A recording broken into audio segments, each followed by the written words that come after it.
एक ज़माना था जब दुनिया में ऑयल का नया दौर शुरू हो रहा था। वेस्ट एशिया यानी मिडल ईस्ट में नए-नए ऑयल रिज़र्व ढूँढे जा रहे थे। लेकिन इन देशों के पास एक साझा प्लेटफ़ॉर्म नहीं था, जो उनकी इकोनॉमी और सिक्योरिटी को सिक्योर कर सके। फिर आया 90s-80s का ईरान-इराक वॉर। ये वॉर ने पूरे गल्फ रीजन में यानी पूरे खाड़ी देशों को हिला के रख दिया।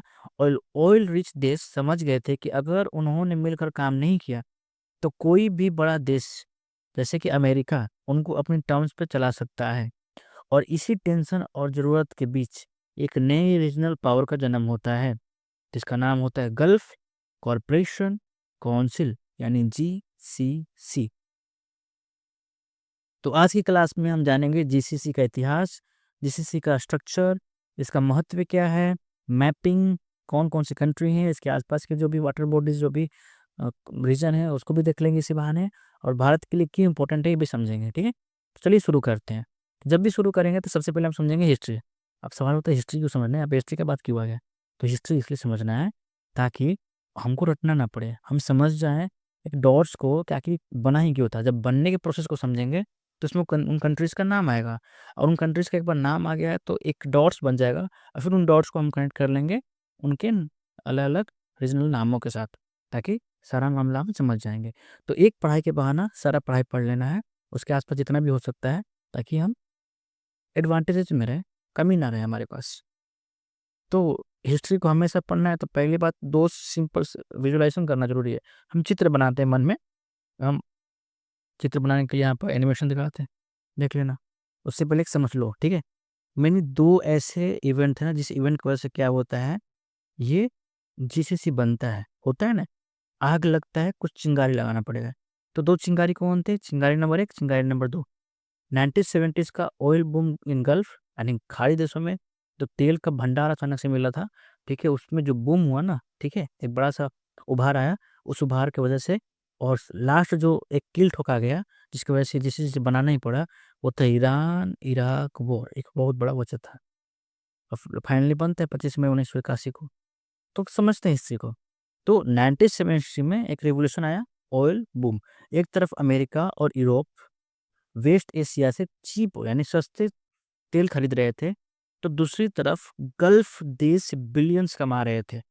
और एक बड़ी समस्या थी। क्या समस्या थी? पहली समस्या ये थी कि इन देशों के पास प्रॉपर फाइनेंशियल और इकोनॉमिकल फ्रेमवर्क नहीं था, जो इन बिलियंस और पैसे को, डॉलर्स को सही जगह लगा सके। दूसरी बात थी कि सऊदी अरेबिया, यूएई यानी कि दुबई वाला यूएई, कुवैत जैसे कंट्रीज़ चाह रहे थे कि जो पैसा हम कमा रहे हैं, उनको प्रॉपर जगह क्या कर सकें, यूटिलाइज़ेशन कर सकें, और इंफ्रास्ट्रक्चर को या फिर अपने डेवलपमेंट को बढ़ा सकें अपनी कंट्रीज़ को। वहाँ पे हम लगा सकें अच्छे तरीके से। यानी पैसा आ रहा है लेकिन सही जगह लग नहीं रहा। तो इसके लिए हम चाहते हैं कि एक कोऑर्डिनेशन बनाया जाए। सोच रहे थे अभी। सोच ही रहे थे तब तक एक और कांड हो गया। वो कांड क्या था?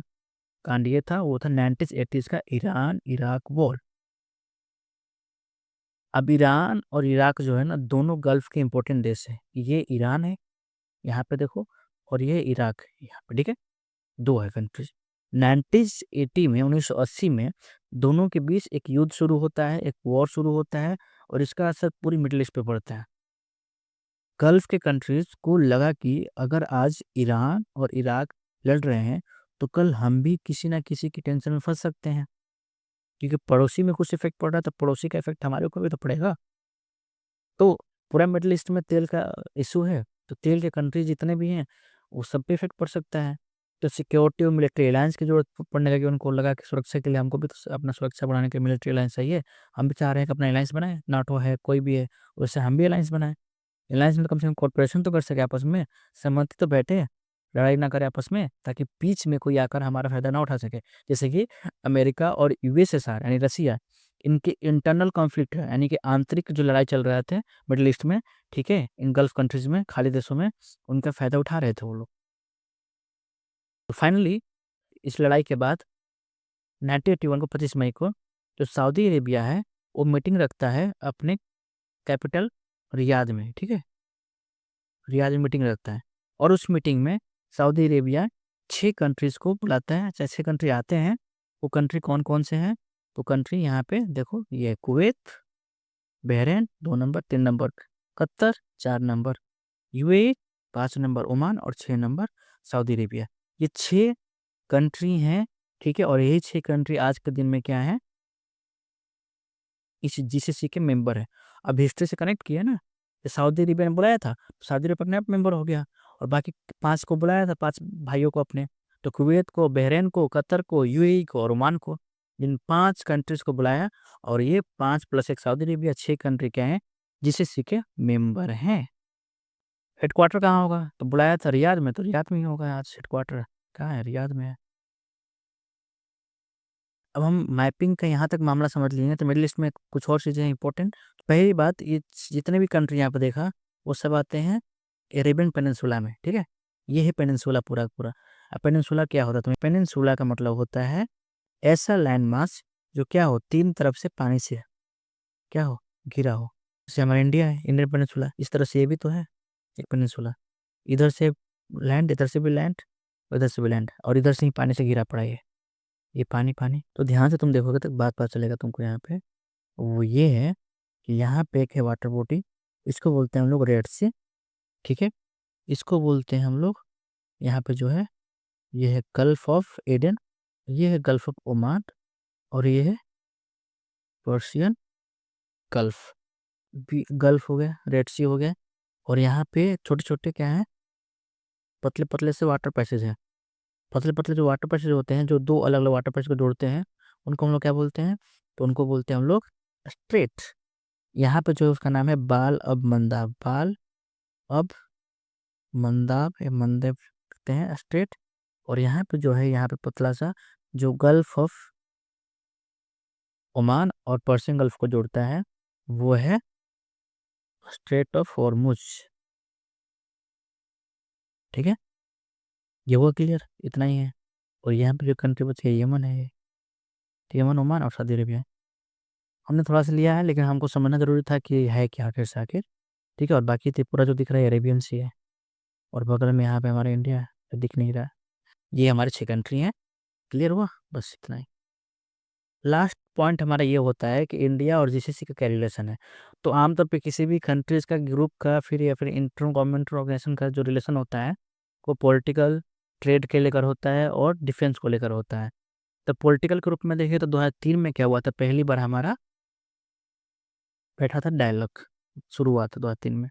तो 2003 में हमारा पहली बार डायलॉग शुरू हुआ था, और ख़ास करके इसमें जो कंट्री है ना, इस ग्रुप में यूएई, सऊदी अरेबिया, ये और ओमान, ये 3 कंट्री से ज़्यादा हमारा डायलॉग चलते रहता है, ठीक है? आजकल हमारा डायलॉग बढ़ा हुआ है थोड़ा बहुत कतर के साथ भी। कतर से हमारा जो इशू हुआ था हमारी नेवी आर्मी वाले को लेकर, तो उनकी वजह से बढ़ा था। और यहाँ पे है कि इंडिया जो है ना, इंडिया वही लार्ज ट्रेडिंग पार्टनर। अगला आता है कि ट्रेडिंग पार्टनर में समझो कि इंडिया जितना भी अपना तेल मंगाता है, उसका 35% जो तेल है वो जीसीसी से ही आता है, और 70% जो गैस मंगाता है ना, 100% गैस, उसमें 70% गैस जो है वो कहाँ से आता है? तो जीसीसी से ही आता है, ठीक है? इसीलिए इंडिया क्या है, लार्जेस्ट ट्रेडिंग पार्टनर है, और मंगाता है, इंपोर्ट करता है, एक्सपोर्ट नहीं करता है। और इन सब को मिलाकर जितना भी ट्रेड होता है, उस ट्रेड का जो कीमत है वो है $160 बिलियन। और यहाँ पे तो सब लिखा है डायस्पोरा है रेमिटेंस। तो डायस्पोरा का मतलब होता है, ठीक है, जो प्रवासी हैं, यानी कि जो वैसे इंडियंस जो हमारे कंट्री से बाहर रहते हैं या फिर प्रवास कर चुके हैं, बाहर रह रहे हैं, ठीक है, उनको प्रवासी भारतीय बोलते हैं। और जो प्रवासी भारतीय हैं ना, वो क्या करते हैं, अपने यहाँ कमा को पैसा भेजते हैं अपने मम्मी पापा के लिए, अपने फैमिली के लिए, ठीक है, पैसा भेजते हैं। और हमारे कल्चर ये है ना, कहीं दूर कितना भी रहें, चाहे रख नहीं पा रहे अपने पास ना दबा के, तो पैसा तो भेज ही देते हैं। तो वो जो पैसा आता है इकोनॉमी में, उनको कहते हैं हम लोग रेमिटेंस। उनको क्या कहते हैं? रेमिटेंस कहते हैं। रेमिटेंस का मतलब यही होता है कि जो बाहर रह रहे हैं हमारे प्रवासी भारतीय, ठीक है, और जो पैसा भेज रहे हैं, ठीक है, उसी को हम लोग रेमिटेंस बोलते हैं। तो दुनिया भर के जितने भी हमारे प्रवासी भारत हैं, उसमें लगभग 2/3 यानी कि 70-80% जो इंडियन है, वो यहीं पे रहते हैं, जिस कंट्री के आसपास, जैसे खास करके यूएई यानी दुबई वाला, सऊदी अरेबिया, कुवैत, यहाँ पे रहते हैं। और जितना हमारा रेमिटेंस आता है दुनिया भर से, उसका 30% रेमिटेंस कहाँ से आता है? 6% 30%, 100 रुपये आ रहा है बाहर से, तो 100 रुपये में से 30 रुपये कहाँ से आ रहा है, यहीं से आ रहा है। ये क्लियर हुआ।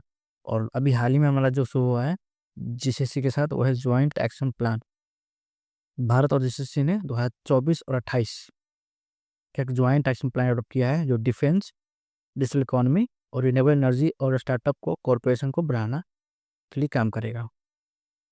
तो बस, तो अगर आप लोग को ये एक्सप्लेनेशन पसंद आया तो चैनल को सब्सक्राइब कर लेना, और कुछ भी फीडबैक हो, कमेंट हो, तो कमेंट बॉक्स से खुला, पूरी तरह से वहाँ बात रख सकते हो, कुछ सवाल वो भी रख सकते हो।